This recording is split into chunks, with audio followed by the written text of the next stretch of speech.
Hello दोस्तों, tectonic plates इनका इतिहास बहुत ही इंटरेस्टिंग और मिस्ट्रिएबल रहा है। पृथ्वी का सबसे बड़ा भूभाग आखिर किस प्रकार से टुकड़ों में बढ़ता चला गया और आज के दिन जो आप टेक्टोनिक प्लेट्स देखते हैं वह उसी टाइम के बड़े बड़े महाद्वीप के टुकड़े हैं। आज हम इस वीडियो में जानेंगे कि अभी के महाद्वीप कैसे बने और क्या क्या हुआ, इनके इफेक्ट और इनके स्पेशलिटी को जानेंगे। वीडियो बहुत ही इंटरेस्टिंग होने वाला है, एंड तक देखना।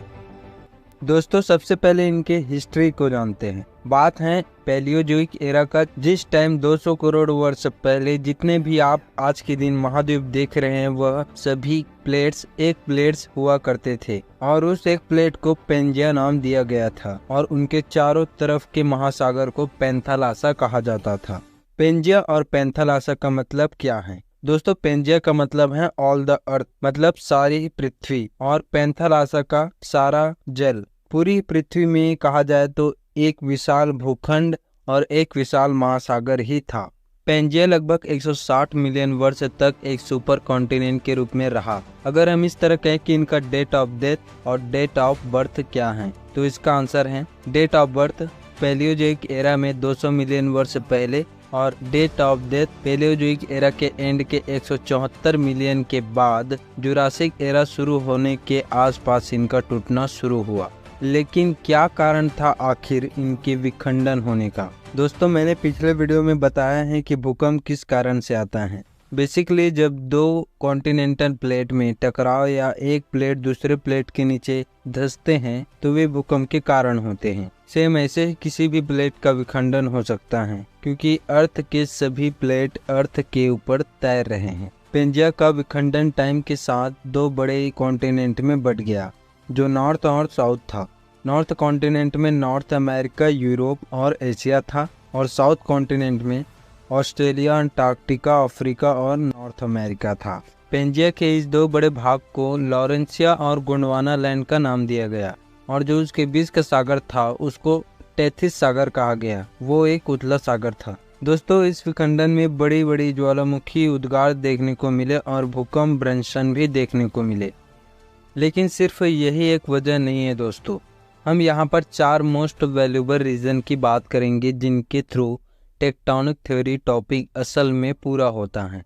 यहाँ पर पहला रीजन है दोस्तों, डाइवर्जन बाउंड्री। इसमें बेसिकली दो प्लेट एक दूसरे से जुड़ जाते हैं, जिनके कारण मैग्मा बाहर निकलने की कोशिश करता है। मैग्मा का इरप्ट होना और प्लेटों का डाइवर्जन फोर्स लगना प्लेट टेक्टोनिक थ्योरी का एक बड़ा कारण बनता है। दूसरा कारण है दोस्तों, मेंटल कन्वेक्शन एंड अपलेविंग एंथ्रोस्फीयर। शॉर्ट में इसे मेंटल कन्वेक्शन बोल सकते हैं।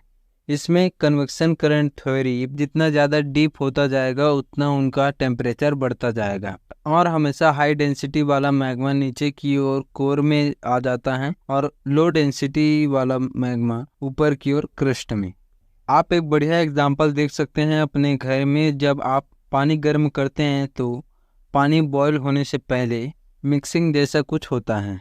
आप इनको देख सकते हैं, एक बीकर में ऑरेंज और एक में ब्लू वाटर लिया गया है। ऑरेंज वाला बीकर में गर्म पानी और ब्लू में ठंडा पानी लिया गया है।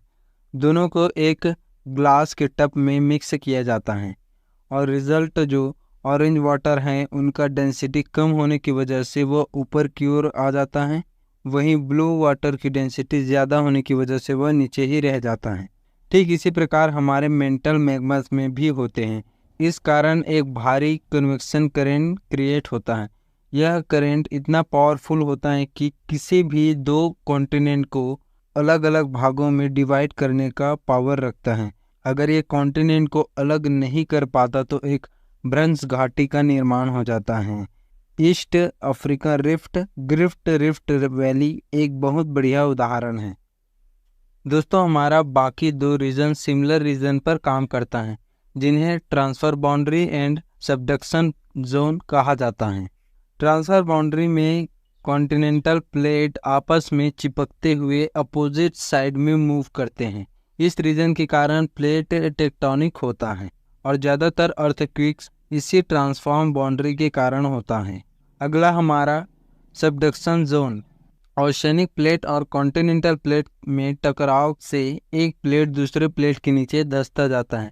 यहाँ पर ध्यान देने वाली बात है दोस्तों कि जो प्लेट भारी या बड़ा होता है वह हल्के प्लेट को अपने अंदर समाता है। इस प्रकार सबडक्शन जोन भी काम करता है। यहाँ पर मैं आपको याद दिला दूं दोस्तों, यह जितने भी रीजन्स मैंने बताए हैं वह सब आर्थर होम्स के कन्वेक्शन करंट थ्योरी के कारण पॉसिबल हैं। इसमें इतना पावर जनरेट होता है कि किसी भी विशाल प्लेट को आसानी से मूव कर दे।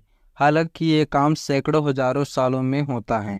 दोस्तों, जो आप प्लेट टेक्टोनिक इस वीडियो में पढ़ रहे हैं, इस बिग थ्योरी को अल्फ्रेड वेगनर ने डिस्कवर किया है। बिल्कुल इसी तरह से लॉरेंसिया और गोंडवाना लैंड से जितने भी आज के दिन आप महाद्वीप देख रहे हैं वह अलग हुए थे। वीडियो में आगे बढ़ने से पहले मैं आपको बताना चाहूँगा कि हमारा चैनल अभी नया है। हमारे चैनल में इस वीडियो को मिलाकर कुल 3 वीडियो ही अपलोड हैं, क्योंकि हमें आपको ज़्यादा से ज़्यादा डिटेल बताना और क्वांटिटी और क्वालिटी के साथ वीडियो शेयर करना है। इसलिए वीडियो थोड़ा लेट हो जाता है, लेकिन हम कभी यह नहीं चाहेंगे कि आपको सिर्फ ऊपर ऊपर की जानकारी हो किसी भी टॉपिक में। हम डीपली रिसर्च के साथ आपको वीडियो प्रोवाइड करेंगे। इसलिए आप हमारे चैनल को सब्सक्राइब करके रखें और आगे आने वाले सभी नॉलेजेबल वीडियो को देखें और सीखें कि अर्थ कैसे काम करता है। चलिए टॉपिक में आगे बढ़ते हैं। लॉरेंसिया में नॉर्थ अमेरिका, यूरोप और एशिया, गोंडवाना लैंड में साउथ अमेरिका, अफ्रीका, अंटार्कटिका और ऑस्ट्रेलिया हैं। आज के दिन इन 7 महाद्वीपों में टोटल 195 कंट्रीज बने हैं, जिसमें एशिया में 48, अफ्रीका में 54, नॉर्थ अमेरिका में 23, साउथ अमेरिका में 12, यूरोप में 44, ऑस्ट्रेलिया में 1 और अंटार्कटिका में 0 कंट्री हैं। लेकिन दोस्तों, अगर आप इन सभी देशों को मिलाएंगे तो यह टोटल 195 नहीं होते। इसका कारण बड़ा ही सिंपल है। कुछ ऐसे देश जिन पर विवाद चल रहे हैं कि यह किस महाद्वीप में है। कुछ देश बहुत ही छोटे हैं, इतने कि उसे कंट्री की सूची में नहीं रखा जा सकता। मेनली यही कारण है दोस्तों कि इन्हें सिर्फ नंबर्स में ही गिना जाता है।